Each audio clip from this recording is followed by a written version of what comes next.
कानून के खिलाफ किसानों का आंदोलन जारी है। किसान कानून रद्द करने की मांग पर लगातार अड़े हुए हैं। उससे पहले रविवार को बीजेपी अध्यक्ष जेपी नड्डा के घर पर एक अहम बैठक हुई। 2 घंटे तक चली इस बैठक में किसानों के आंदोलन और बातचीत के मसौदे पर चर्चा की गई। अब देखना बेहद अहम होगा कि किसान आज सुबह 11 बजे की मीटिंग के बाद क्या फैसला लेते हैं। नए कृषि कानून के खिलाफ किसानों का प्रदर्शन आज 5वें दिन लगातार जारी है। किसानों ने दिल्ली के बुराड़ी मैदान में प्रदर्शन के प्रस्ताव को ठुकरा दिया है। इसी बीच कल शाम बीजेपी अध्यक्ष जेपी नड्डा के घर किसान आंदोलन को लेकर एक हाई लेवल मीटिंग बुलाई गई। 2 घंटे तक चली इस बैठक में गृह मंत्री अमित शाह, रक्षा मंत्री राजनाथ सिंह और कृषि मंत्री नरेंद्र सिंह तोमर मौजूद रहे। केंद्र के प्रस्ताव पर किसानों की मांग है कि बातचीत के लिए कोई शर्त न रखी जाए। साथ ही उन्होंने चेतावनी दी है कि वो अगले 4 महीने तक हाईवे पर धरना देने के लिए भी तैयार है।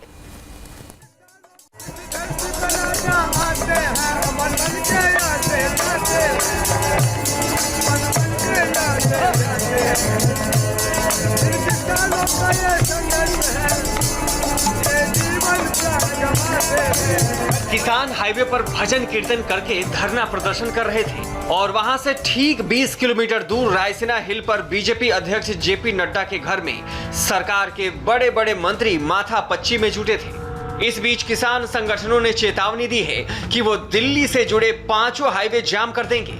किसानों की मांग है कि उनसे बातचीत के लिए कोई शर्त न रखी जाए। उनकी 2 टूक मांग है कि कृषि बिल को खत्म किया जाए। किसान इसके अलावा कुछ भी सुनने को तैयार नहीं है।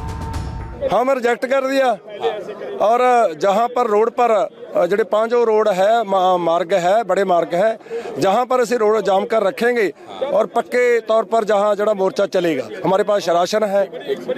हाँ जी, तो यानी कि बिना कंडीशन बात करने को तैयार हो तो सरकार आप लोग तैयार हैं? जे बिना कंडीशन इनविटेशन आएगा फिर परवान करेंगे। तो डेलीगेशन वहाँ जाएगा लेकिन रहेंगे यहीं पर ही? हाँ, रहेंगे जहाँ पर ही।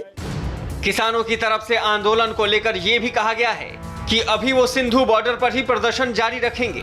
बुराड़ी के निरंकारी समागम मैदान ओपन जेल है, इसलिए वहां किसान नहीं जाएंगे। रोजाना सुबह 11 बजे किसान समिति की बैठक होगी। बैठक में आंदोलन की आगे की रणनीति पर चर्चा होगी। इससे पहले एक बार फिर गृह मंत्री अमित शाह ने सड़क पर उतरे किसानों को बातचीत का न्योता दिया था।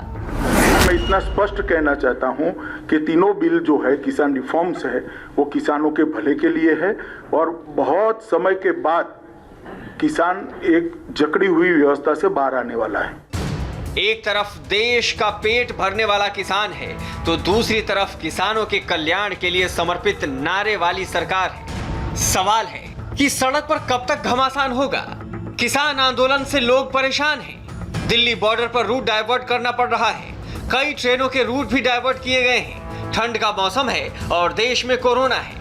इससे पहले कृषि मंत्री नरेंद्र तोमर ने इंडिया टीवी पर कहा कि 3 दिसंबर को किसानों से वार्ता प्रस्तावित है। वो प्रदर्शन रोक दें और बातचीत के लिए आगे आएं। किसी भी समस्या का हल संवाद के माध्यम से ही निकलता है। भारत सरकार पंजाब के किसान यूनियन के नेताओं के साथ पहले भी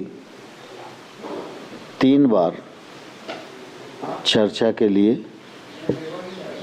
प्रयास हो चुका है और जब पिछले बार चर्चा पूरी हुई थी तो उस समय ये तय हुआ था कि अगले दौर की चर्चा इन विषयों पर जारी रहेगी और सरकार ने अपने वायदे के अनुसार 3 दिसंबर का निमंत्रण 26-27 के आंदोलन से पूर्व ही किसान यूनियंस को भेज दिया था।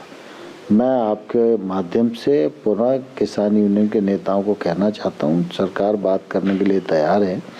आप आइए और आंदोलन का रास्ता स्थगित करिए। बातचीत के माध्यम से जो कुछ रास्ते निकल सकते हैं उनका हम लोग मिलकर प्रयास करेंगे। पीएम मोदी ने भी रविवार को मन की बात में कृषि कानून पर किसानों के मन में उठे सवालों के जवाब देने की कोशिश की।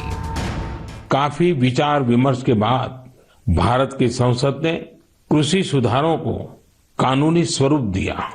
इन सुधारों से न सिर्फ किसानों के अनेक बंधन समाप्त हुए हैं बल्कि उन्हें नए अधिकार भी मिले हैं, नए अवसर भी मिले हैं। इस कानून में ये तय किया गया है कि फसल खरीदने के 3 दिन में ही किसान को पूरा पेमेंट करना पड़ता है और अगर पेमेंट नहीं होता है तो किसान शिकायत दर्ज कर सकता है।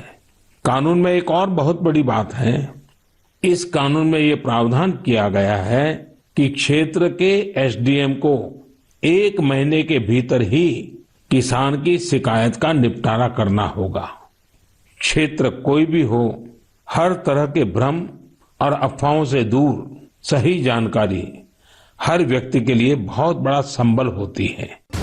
आज एक बार फिर से किसानों के रुख का इंतजार है। साथ ही आज ये भी पता चल जाएगा कि रविवार शाम बीजेपी के बड़े नेताओं ने जो माथापच्ची की, उसका नतीजा क्या होगा।